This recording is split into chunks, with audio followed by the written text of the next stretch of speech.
Queridos, eu quero ler o texto que está no meu coração, na carta do apóstolo Paulo aos Romanos. Orei, e esta foi a mensagem que queimou no meu coração. E segundo o meu pastor José Orisvaldo, ele diz que Deus nos fala pelos sentimentos. Capítulo 5 da epístola que Paulo escreve aos Romanos. Quero ler 4 versículos. O 5. O versículo 12. E posteriormente 18, 19, 20 e 21. O versículo 12 diz: portanto, como por um homem o pecado entrou no mundo, e pelo pecado a morte, assim também a morte passou a todos os homens, porque todos pecaram. Versículo 18. Portanto, assim como pela transgressão de um veio o juízo sobre todos os homens para condenação, assim também pela justiça de um veio o dom gratuito sobre todos os homens para justificação de vida. Porque assim como pela desobediência de um só homem muitos foram feitos pecadores, assim pela obediência de um muitos serão feitos justos. Além disso, veio a lei para que a transgressão abundasse, mas aonde o pecado abundou, superabundou a graça, para que assim como o pecado reinou na morte, também a graça reinasse pela justiça para a vida eterna, por nosso Senhor Jesus Cristo. Amém? Queiram tornar os vossos assentos?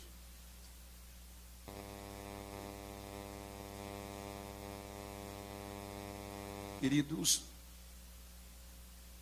quero tomar por base esse texto para trazer-lhes uma mensagem estimulativa para que nós continuemos com esta esperança.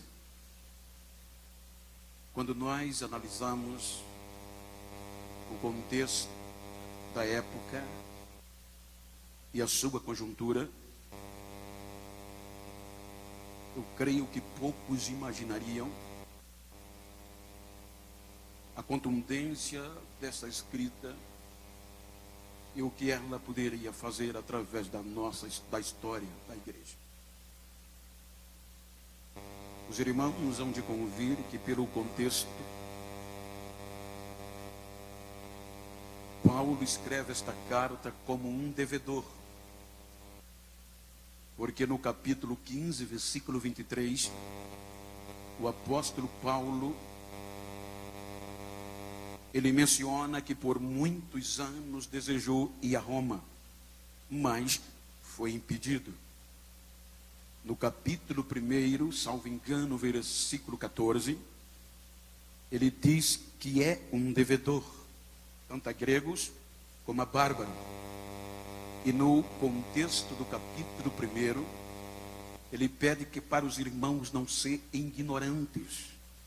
Ele vai justificar o porquanto insistiu tanto de ir a Roma e por algum motivo era impedido. Então é quando ele vai abrir o coração para dizer: agora eu creio que não há mais impedimento, e a minha alegria está entre vocês para pregar o evangelho. Portanto, ele sabia que no momento, possivelmente de Corinto, ele não podia ir até a Roma. Ele vai, com a ajuda do escrivão Tércio, escrever a carta à igreja em Roma, uma igreja estabelecida na capital do império, o mais poderoso e o mais vasto, tanto no contexto político, como também no econômico e no militar. E os irmãos que ali se congregavam, provavelmente vieram da diáspora, judeus, cristãos e gentios, que conheceram o evangelho no dia do Pentecoste. Então, partindo de um pressuposto que Paulo escreve a carta 56 anos depois de Cristo, implica-se dizer que já se passavam um pouco, aproximadamente 23 anos depois do Pentecoste, ou 33 anos. Então, quando nós observamos, os irmãos hão de convir que ele escreve esta carta para um povo chamado os romanos, cristãos, mas com um caráter universal. Então Paulo dá-se a entender que nem os irmãos acreditavam mais na sua ida. Aí ele se justifica e ele traz este conteúdo para fortalecer e dar resposta a um questionamento muito sério da época. Porque ninguém nunca tinha feito o que ele fez. Até porque ele foi salvo para isso, ser apóstolo aos gentios.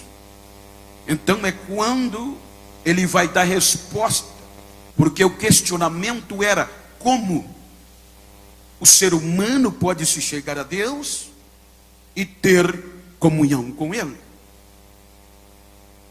Então Paulo vai dissertar na carta, e ele usa muito o contexto jurídico para esclarecer os irmãos, sobretudo no capítulo 5, o reino da morte e do pecado